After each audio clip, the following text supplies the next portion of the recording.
Initially the setup is in equilibrium, ये setup दिख रहा है आपको, ये इक्विलिब्रियम में है। क्वेश्चन है नाउ स्प्रिंग बी ब्रेक्स, नीचे वाली स्प्रिंग टूट जाती है, find the acceleration of upper block this block and the lower block. देखिए इसमें बहुत बड़ा एक बहुत छोटा सा प्रिंसिपल लगता है इस ऐसे सवालों में, वो लिख लेते हैं। प्रिंसिपल जिन सवालों को सॉल्व करने के लिए लगता है वो है इंस्टेंटली, मतलब at that very moment the spring which is cut has tension 0, and the spring which is not cut and spring which is not cut, tension उसकी टेंशन ज़ीरो नहीं होती, उसकी वही रहती है, it remains the same, it remains same.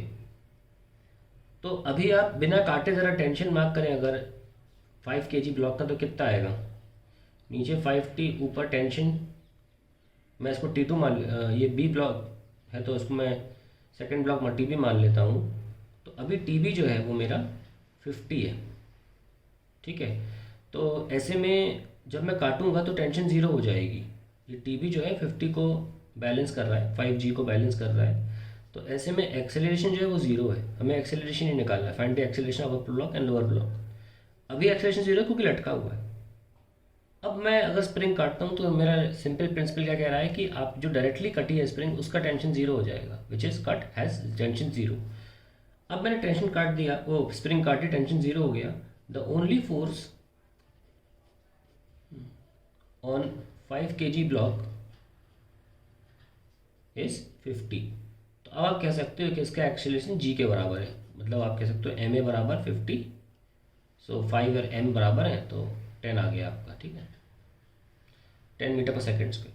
वहीं अगर मैं दूसरे ब्लॉक की बात करूं, उसका बिना काटे टेंशन क्या था, एक तो खुद का वेट होगा 10G प्लस नीचे जो टेंशन ये स्प्रिंग लगा रही होगी which is equals to TB। तो ऊपर क्या होगा TA, तो what is my TA, that is 10G plus 5G, that is 150 newton. Principle कहता है कि स्प्रिंग जो कटी नहीं है उसमें तुरंत टेंशन चेंज नहीं होता है, इट रिमेन्स द सेम। तो काटने के बाद भी टेंशन सेम रहेगी, और I can find the acceleration as 150 minus 100। क्यों, क्योंकि आप देख सकते हैं कि 10 kg पे 10G नीचे लग रहा है और ऊपर 150 लगता रहेगा, वो चेंज नहीं होता। तो 150 minus 100 divide by 10, I'll get 5 metre per second square acceleration of the upper block, इसका 10 इसका 5। अब दूसरे पार्ट में क्या कह रहे हैं, दूसरे पार्ट में कह रहे हैं find the acceleration of both blocks if now spring A is cut. अगर मैं इसको कट कर दूंगा तो इसका टेंशन ज़ीरो हो जाएगा तुरंत, और इसका टेंशन वहीं का वहीं रहेगा। तो अगर पहले ब्लॉक की बात करूं तो इसका FVD कैसे बनेगा, मैं सिर्फ पहले ब्लॉक की बात कर रहा हूँ। यहाँ तो कुछ नहीं है, अब हवा है, टेंशन ज़ीरो है। यहाँ इसका वेट लग रहा है 10G और स्प्रिंग फोर्स कहाँ लग रहा है, नीचे, दैट इज KX। TB जिसको बोल रहे थे हम, दैट वाज 5G। तो दोनों जोड़ गए ना, तो फिर ऐसे में एक्सेलरेशन ए का हो जाएगा 10G plus 5G divide by 10, that is 15 metre per second square, ठीक है। क्योंकि स्प्रिंग भी इसे नीचे खींचेगी अपनी तरफ, और 10G भी नीचे लग रहा है इस ब्लॉक पर। और दूसरे ब्लॉक की बात करते हैं, इस ब्लॉक की 5G वाले की। तो हमने बोला कि हमने इसमें डायरेक्टली कट नहीं लगाया है अभी, ये जैसा था वैसे ही टेंशन रखेगा अपनी, जो इस तरीके की उसकी पहले टेंशन थी काटने से पहले, उसकी direction as well as value same रहेगी। जैसे ए का कटने से पहले इस ब्लॉक पर नीचे की तरफ KX लग रहा था और ऊपर की तरफ भी KX लग रहा था, KAX, और यहाँ पे KBX, दोनों ही अपनी तरफ खींच रहे थे इसको, क्योंकि नीचे वेट लगा हुआ है 5 का, इसलिए 10 पर KBX नीचे लग रहा था।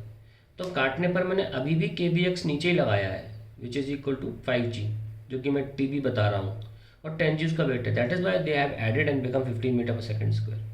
बट अगर V की बात करें तो नीचे 5G लग रहा है और ऊपर वैसे का वैसा KB लगता रहेगा, KB और सॉरी TB लगता रहेगा, और दोनों एक दूसरे को कैंसिल कर रहे हैं।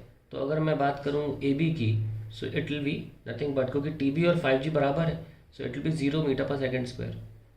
सो अगर आप ऊपर की स्प्रिंग काटते हैं तो नीचे का ब्लॉक का जो एक्सेलरेशन है वो ज़ीरो हो जाएगा, और जो बीच का ब्लॉक है वो 15 मीटर पर सेकेंड स्क्वायर के एक्सेलरेशन से चलेगा।